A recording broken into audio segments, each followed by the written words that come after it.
Hey everybody, and welcome back to the channel, and welcome back to some more Warpforge as we figure out and talk shop about the orcs today. With the reinforcement drop, there's been a lot of excitement, a lot of apprehension about some of the new cards being broken, the new warlord being broken. So I'm here to go over which warboss is the best. And I don't think, short answer, we're not going to know for a bit until we're really trying out all of the different options. And that's the thing about orcs, is that they just have so many different options. I will say the rule of thumb that I've kind of used when going back into the builds today is not trying to work on any of the orc cards that have been recently like noticeably nerfed. So I'm thinking about like Spanner, that's been nerfed a bunch. And I just haven't really found a great way to enable that kind of card.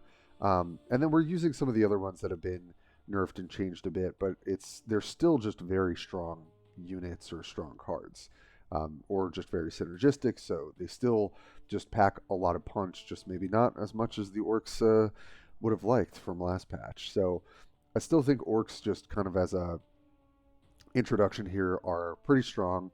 I don't know that they're the best deck. It's hard to say. I've been doing tremendously well with Uriel Aggro this season. I think it is kind of the deck to beat at the current moment.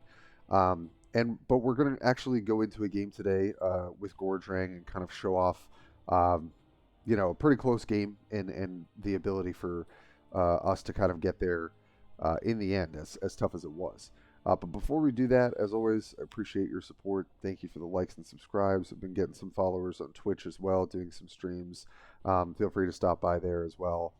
And I'm pretty sure I've got all that information in the description as always. So thanks for all the support. And let's just get into it. We'll go over some builds, and then I'm going to go back into a game that I was playing last night, just to really showcase what the deck actually looks like. Having this playback feature is such a game changer. So let's get the kind of two like old builds out of the way, and then we'll end with our favorite new Warboss. So I'm not going to go over Ghazghkull. Sorry. I just don't think there's a huge reason to be playing that Warboss potentially over Gordrang in the first place, and I didn't really think it was the best option for orcs for the last couple seasons anyway. So still very playable. I forget. I think it's Blaze at 420. Someone with a name, I believe that's what their name is, has like been in top 50 with it. So clearly you can, and I think it can be a decent option. But we're just going to cover Gaz, Grukk, and Gordrang today. Same all the G boys. And why don't we start with Gaz? Sure. I was trying to see if I wanted to order it, but I think this is totally fine. So Gaz, I'm kind of like, and I'm just sort of calling this deck, mid-range. What I love about Gaz in comparison to Gordrang is that you pretty much always have a condition where your warlord ability works, right? You either get to make a grot or you're pumping your team. So there's no state where that's not going to work, right? With Gordrang, you'll see that you can't just spam his ability, and in some cases it's good, in some cases it's really useless. So there's a little bit more of this consistency that Gaz kind of adds. I would say similar to Grukk, but Grukk doesn't have the ability to put a unit on the board, whereas Gaz technically does, even if it is a small little grot. So what are the changes? I've tweaked some stuff here and there. I think the noticeable one is really that Boss Knob, I think, probably should be a 2 of in every orc build. This thing is just definitely an overperformer and probably one of the most exciting cards from the new set. Now, I will say I don't have the Big Choppa, the new legendary card, other than the Warboss, because I had to grind the Forge to get it up to get that out of a wild card. So we'll see. I haven't really been able to test that. So far, I haven't been wowed by it when I played against it. But Boss Knob just is going to get you value, right? The floor is you play this on 5, right? And you hit with your Warlord, and you get a health back. And then you've got a unit that they need to kill. But I would say what's usually realistic is being able to set up a board into Boss Knob, and then half the time the way it plays is your Warlord is getting 2 to 3 health off the full attack in that turn, and you're usually buffing that other unit so that it can potentially even survive to attack again, or getting it well out of range. I actually had a game last night where one of my Ork cards ended up having like 11 health because they couldn't clear it. So Boss Knob, I think, is very, very noteworthy. And if you have not played with or against this card, once you see it, you're going to see the power of it. So I think it's a really clear addition. The other one I've been trying is just a one of Grizzled Scarboy. This is the new card that a lot of people were pretty scared of because it gives armor to your Warlord. And I actually think that Scarboy, from what I have been feeling in playing Orcs for the last couple days, is that it benefits Ghazghkull the most because he's got the most health to work with. So the tempo loss of playing this card is kind of negated by the fact that you're already working with extra health anyway. And the floor is obviously you get armor 1 permanently and +2 health. Sometimes it's a little better, and it really does kind of offset the tempo loss. I'm not a huge fan of playing 2 of this card. I just don't think it's quite strong enough. It'd be interesting if they had a card like this that had Tide, where like you could play it on 5 or you could play it on 10. Not that I'm necessarily encouraging that, but I think it's a fine one of in Gordrang and Ghazghkull. I don't have it in my Grukk deck, so maybe BJ the Brave and I will fight it out over that. But I think it's a fine card, but it's by no means like as strong, I think, as the sort of like community sentiment was at first.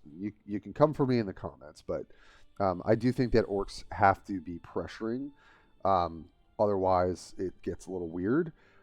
Or you're playing Grukk and you have Rock Invasion as an out potentially, but I think if you're not playing to the board, you're having a hard time. And at the top of the curve, I recently got Ardshell, and God, this card has won me so many games. If it does not die, you win the game. That is just how this card works. And even when they sink attacks into it to clear it, or they use, obviously in the worst case scenario, they're going to use some unconditional removal to kill it. But the thing is, you can play around some of the like unconditional removal, right? If you're playing against Orcs, you can try and make sure you've got a Makari or a couple Grotts to tank, something like no mucking about, so that your Ardshell, lives. Obviously against Ultramarines, there's nothing you can do with the Inspired Retribution, but this card is just a massive, massive problem and wins the game on the spot if you don't kill it. Been really happy with the Veteran Storm Boys. Here we're trying out just a one of the newly nerfed Snazwagon and newly nerfed Squig Buggy. Spoiler alert, I still think these cards are totally serviceable. And just having flank units that have really good ranged is really great, because a lot of the best flank units, I'm thinking about Ultramarines and stuff like that, have really good ranged attack and decent health. So for the most part, you're getting your Squig out of this. You're killing something. Usually they're going to kill the Squig first, see if it can backlash onto your Squig Buggy. But they're still going to take a good bit of damage and be a bit behind on card or on board presence. So I still think the card's great. So I also acquired Ork Knob recently. This card is just an absolute overperformer. As I feel like a lot of the Ork legendaries are, they're not only strong by themselves, right, as a unit, they're highly synergistic with what we're doing. Makari counts towards that. Ork Knob is a part of that. Ardshell in a lot of ways fits that mold as well. And so that's what really brings the power to play kind of a mid-range deck where you can be aggressive in the control matchups, or you can be kind of bigger in the aggro matchups. That's kind of how I think about mid-range myself. Proper Killing got nerfed. Little spoiler here, Gordrang I still think takes excellent advantage of this card, but I think it's not a necessary 2-of anymore, probably, for any of the other Orc decks. I think 1 is fine. It's still a nice utility card, potentially gives you the reach, to close out the game. But it's not as essential, especially for Gaz, as it might be for a Warboss like Gordrang, who's just packing a little bit more of a punch with that big axe thing that he's got going on. I've liked the one of Tide of Muscle. I still think that's pretty nice for the slower matchups. One of Scorch Assault, still kind of tweaking some of these numbers and figuring it out. And I think one Will of Gork This could easily be a 2 of in this deck. Gaz can just take advantage of the fact that you can reset the board pretty easily with Will and keep chugging along, especially because you've got the extra health as a cushion if you're falling behind. And then just I would say every other unit is pretty standard, so won't spend too much time on this. This is kind of like if you were going to go hop on the ladder right now in ranked and play a Ghazghkull deck, this is kind of where I would start. Not a ton of tweaks, but I do think that the tweaks make a bit of a difference. And when I was trying Gaz like 2-3 days ago, when the reinforcement drop came out, before I was able to get Gordrang, I was feeling this deck pretty well. I felt like it was doing quite a bit of work. So definitely need to get more games under my belt with Gaz with the new cards, but I do think that he really benefits from Boss Knob, as I think all of the Warlords do. And I think tweaking the numbers, is making me getting a better sense of like how to build Ork decks, because there really are so many options. So that is Gaz Midrange. And I would say with Grukk, BJ the Brave and I think his buddy Alski have just way more experience with this deck. So take what I'm saying with a grain of salt. But again, if you were to ask me to like hop in with the collection that I have, what would I be playing? This is what I would be playing. I don't love this style of deck as much as I do more of the sort of like proactive ones, but I do think that this has a higher skill ceiling as a deck, and potentially has a higher ceiling just overall to win a lot of different matchups because you have a lot of different tools. A sleeper card that I think a lot of people have slept on, and I think BJ talked about this, is Artist Nails.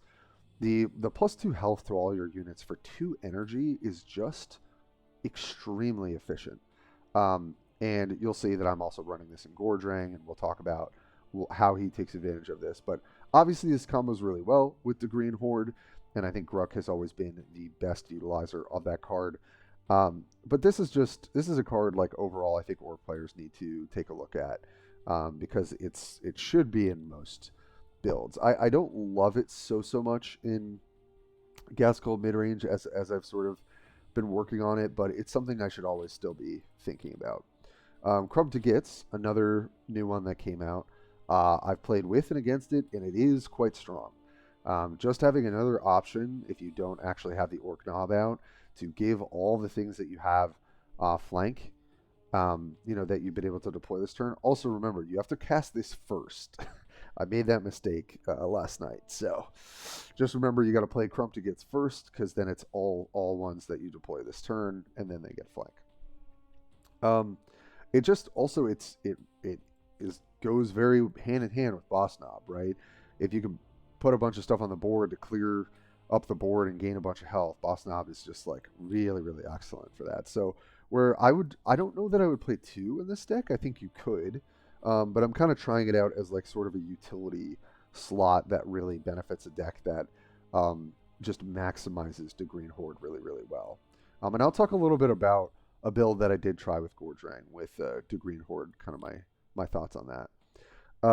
Trying to think if there's any other noteworthy changes. For the most part, you're going to play your Iron Gob, which I think is just a really nice tool because you're running 35 health Warlord that requires a bit of setup. Scorcher Assault, I think, kind of makes more sense in this type of deck. And then we're still running the 1-of flankers because they can be really good at keeping the board clear. We're also running the Storm Boys because they're extremely efficient.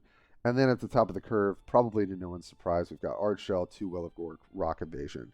Rock Invasion being able to hit Ork Knob, which I guess it wasn't coded for before, because now we're seeing it pop up like more and more after the Rock Invasion change. I still think this card is pretty close to an I win the game button, and for a deck that can play Will of Gork very precisely and just threaten to get into the late game, I think Rock Invasion still really belongs in Grukk control. I'm hesitant to put it anywhere else. I think you can make an argument that maybe it's a bit of a failsafe for Gordrang if you get to the late game and you're not able to close out. Like, I could see an argument for that, but I think I've just loved it the most in Grukk control because it really just is another way to threaten ending the game on top of all the other options that you have. So For Grukk Horde control, this is roughly what I would run. Again, I think there are going to be numbers that you can tweak and play with. Um, you know, but overall, I think that this is a good shell if you were going into it. I'm keeping my eye on the time, so the video is not a million years long like my other one. I'll probably do more deep dives with orcs because it's orc season, baby. But for now, let's just round it out with I'll give you a sneak peek of my Gordrang Green Horde. I wasn't going to talk about this much. So hard to carry Harry. If you don't know him, great streamer, great dude who has been streaming Warpforge, especially where the drops are on, which I appreciate because it's bringing a lot of eyes to the game, and he's a lot more. He's got a lot more followers than I do, so that's been great. He was actually really testing this deck ahead of me, and I don't we might not have the same build, but we were kind of trying this out. I pretty quickly moved off the Green Horde build to what I'm just calling, Gordrang's Boyz aggro. I'm going to come back to this probably. The reason that I like the Green Horde, and as soon as you play Gordrang, you kind of understand why, is that if you start to fall behind with Gordrang on the board, right, because you're trying to maximize maybe using your ephemeral ability every turn with your big axe, your huge choppa, it's really easy to potentially fall behind, especially if you get stunned, right? If like I think Eldar have some good tools to kind of hamstring Gordrang's ability to get ahead with those stun abilities. Same with Ultramarines as well.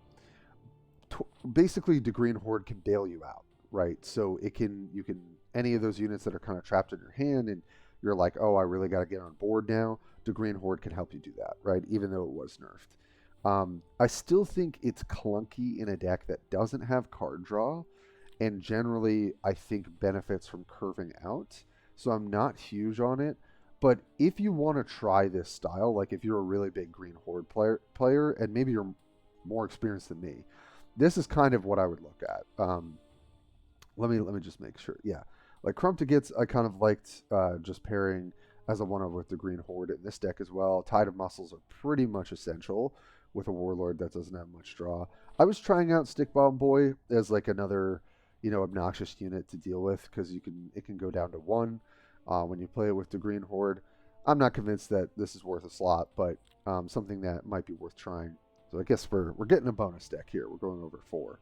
And then this is kind of like the top of the curve that I would be looking at. I think with Gordrang, you're not really trying to go past 7. I'm just to talk about some of the new Ork cards and like what options you have. One card that I think let's talk about 2 cards I'm not impressed with. Dead Choppy has not impressed me, and I think the real big drawback with this card is that you just have to have the right unit at the right time, and it's a little bit too much of a requirement when Gordrang can just make really, really good use of proper killie. And just the fact that you can't do this to your Warlord is definitely a downside, specifically with Gordrang, because you almost always want to be attacking with him. So giving Bloodthirst to a vehicle is not the hardest to set up, but also not the best to set up. And plus 2 melee attack to another friendly troop is just not enough for me to like this card. So I actually crafted one to give it a shot, and I've just like pretty much completely come off it. Might be a little hasty, but I've not been impressed. Another card I straight up have not tried and have not felt any real issue with not playing is Crumpaclaw. I just don't really see where this slots in. Like I think orcs already have so many good late game options that Crumpaclaw, while is cool and is a huge problem for your opponent, it's nowhere near the power of Ardshell. It's no Rock Invasion either. It's in this really weird like energy slot right at 8.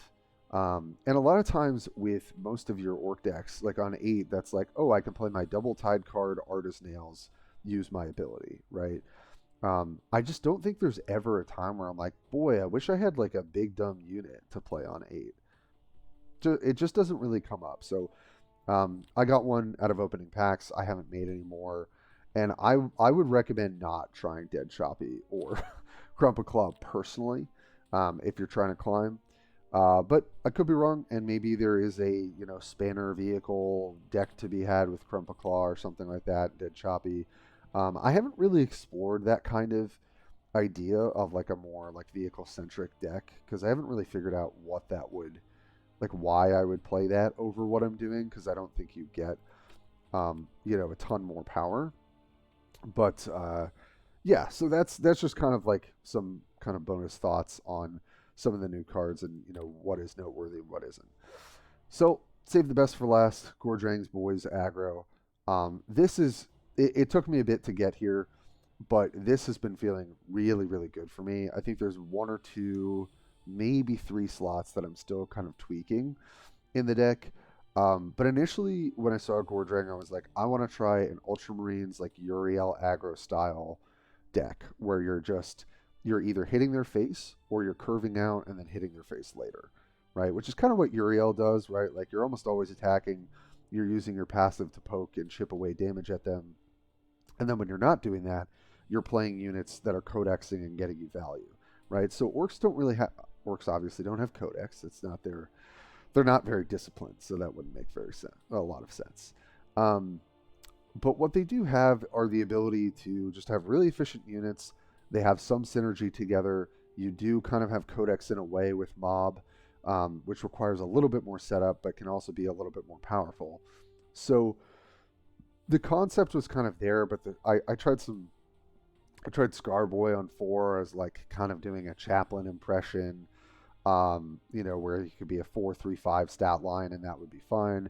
And then I stopped trying these kind of like experimental cards, and just was like, play the best cards, play the aggressive cards, play a little bit of card advantage, a little bit of ability stabilize, with stuff like Iron Gob, which might be a 2 of. It really having the extra health is like such a big game for this deck. But we're trying one Grizzled Scarboy, which I think has been good, and one Iron Grob. Yeah, and just like get on the ladder, try this out. And so far, it's felt really good.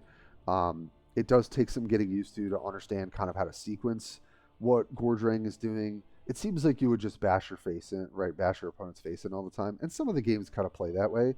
But in the game that we're going to look at today, because I would definitely want to show you guys some gameplay. And high on the leaderboard. I'm at like 25 right now. Just kind of what that looks like.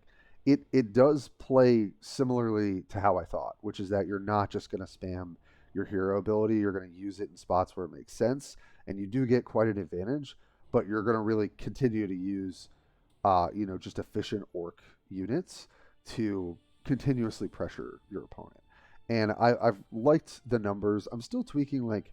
Banner Knob, I like and dislike sometimes, so I'm trying it as a 1 of. I don't really think I've liked it as 2, but everything else has felt great. Artist Nails, like I said, you just getting the extra health as Gordrang really, really helps. And you can have these great turn 6, turn 8, swings where you play, your Slugga Boys and your Storm Boys, which I still think really perform well in this deck, even when you're not running to Green Horde. It works out well. And you'll see that we're not playing the Grotts with Vanguard card. We're just going to play stuff like Grot Tank. We're going to play definitely 2 Prop Achille, and you'll see why. Tie to Muscle to get our card advantage. We've got Warbikers to hit face with or be one of the million flank units that we have. Very happy to have our 2 Mucking About, which this Warboss really benefits from. So if I was to recommend an Orc deck to you today, it would be this build. I've had a pretty good win rate with it so far. I've dropped a game here or there when I was testing it, but even this morning and a bit last night, it was performing pretty well. And I think, maybe there's an argument we should have a Will of Gork in here because this is also kind of more mid-range, but I would say this plays a lot more like aggro than what the Gaz mid-range build does. And so I don't think we really necessarily need Will of Gork. I think we're just playing all of our great flanker units that they have to deal with, and then we get to hit them in the face with our huge axe. So, so give this a shot. I really think that this will perform well for you. I was so pumped to get Gordrang and start deck building yesterday. And if you didn't catch the stream, that's up on my Twitch channel for a bit. So let's just hop into the game and we'll just close out the video from there. So let's go to the battle log, and I think I marked it. Yes. All right, so this is against Uriel, Voron 76. I don't think I've really played much against them. And they're at about 3,200 rating at the time. I was about 3,600. Right now I'm getting close. We're on our way to 37. But as you can see, aside from the bot games, we've actually got quite a few victories with Gordrang. So it's felt pretty good. But let's hop in so I can stop boring you guys with theoretical stuff, because I'm always love chatting about it, and just see what this looks like. So I haven't really gone in and watched this video too much, other than very quickly to see how it's looking. But hand like this, right? So I can play this on 2, I can play this on 4. I've got my 3-drop, and Squig Buggy on 6. Playing against Uriel, so keeping Squig Buggy seems pretty reasonable. So I think I do keep this whole hand. Yeah. You know, there's an argument to be made, like, you want a mulligan for Makari, like, you really want to get that in your hand. But for me, I just wanted to try this, like, almost, you know, Space Marine-like,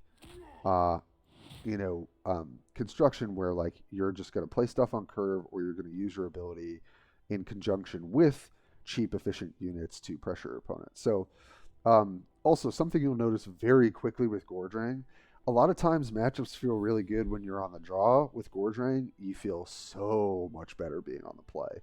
Getting to hit your opponent for 4 and concuss their Warlord, it feels so good, right? So, and I can opt to do that, and now I can just save Stormboy for turn 4. I will say there are games where I'm playing one of these Tide units, only one on turn 2.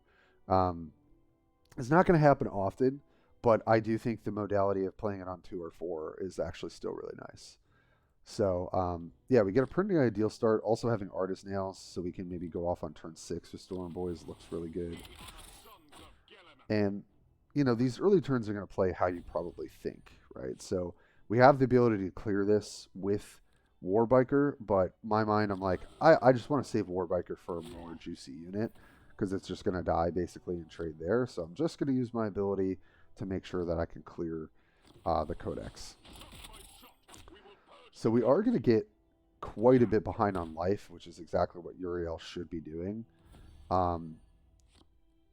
But again, we're just able to trade off our ability each turn to, like, efficiently remove units. So I think here I do play the Stormboy.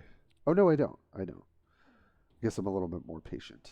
There's an argument to do that, right? Because we can put something on the board. Uriel can clear it with passive. I think that's probably why I opt not to. But, you know, I think you can do stuff like that. But here we don't have an efficient way to remove the Judiciary, and we're going to fall really far behind if we get turbo stunned every turn. So no mucking about, kind of bails us out there. Also draw the new boss knob, which is pretty sweet. And this is a different Uriel build than I have. So they're actually running the 7th Company bike. So in this position, it's not looking great, to be honest. But we've got a good turn 6. We get to clear here, and then we're just going to play. I opt for the Boyz because they're just a little bit better of a rounded unit than the Storm Boys. And then we're going to use our Artist Nails to recover some health and try and stick these units, right? So that we can kind of set up Boss Knob a bit and gain some health back.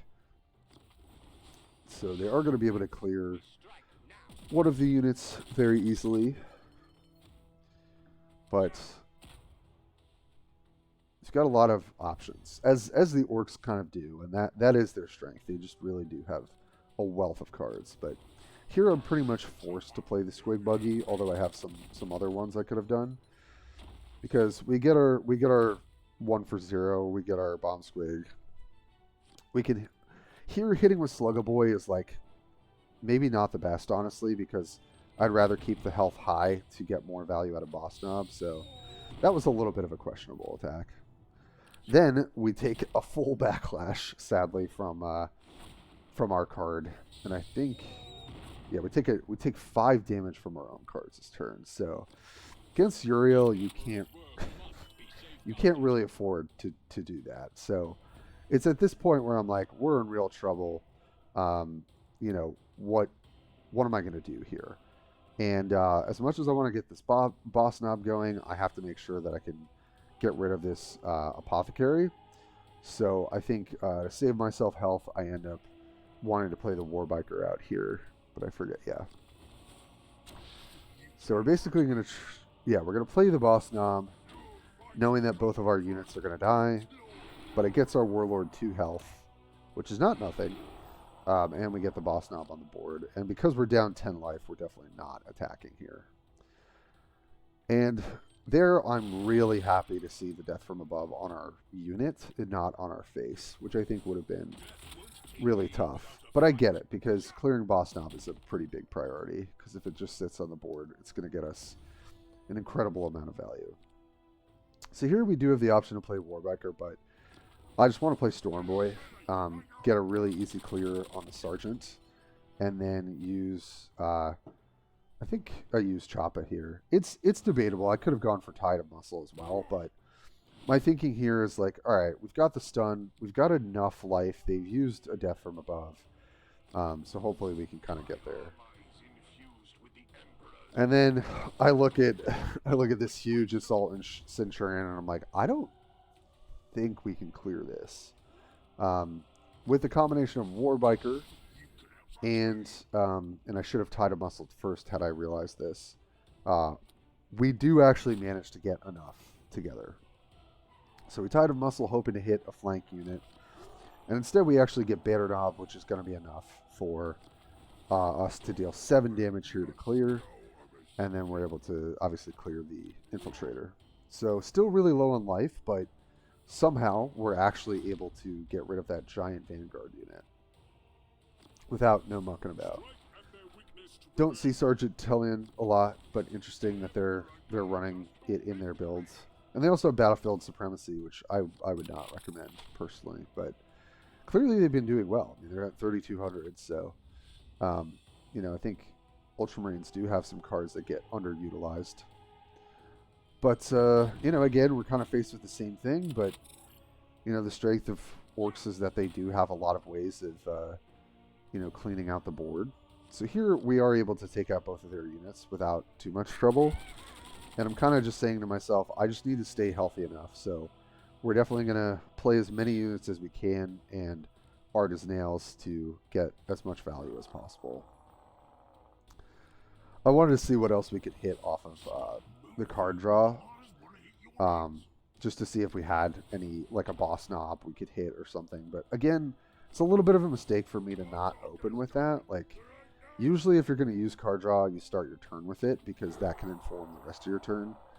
But again, I'm kind of learning the deck here, and so I don't think I was clear on what the right line was. But we have a really nice follow-up turn. And fortunately, all they have is a Executioner, which normally would be pretty scary. But as we're going to see in this next turn, we're able to close it out with proper killy and our ability, because it's just crazy. Proper killy is just so strong in this deck, right? So proper killy plus our huge Choppa is 10 damage. So as long as we've got enough life to work with, which we have exactly enough.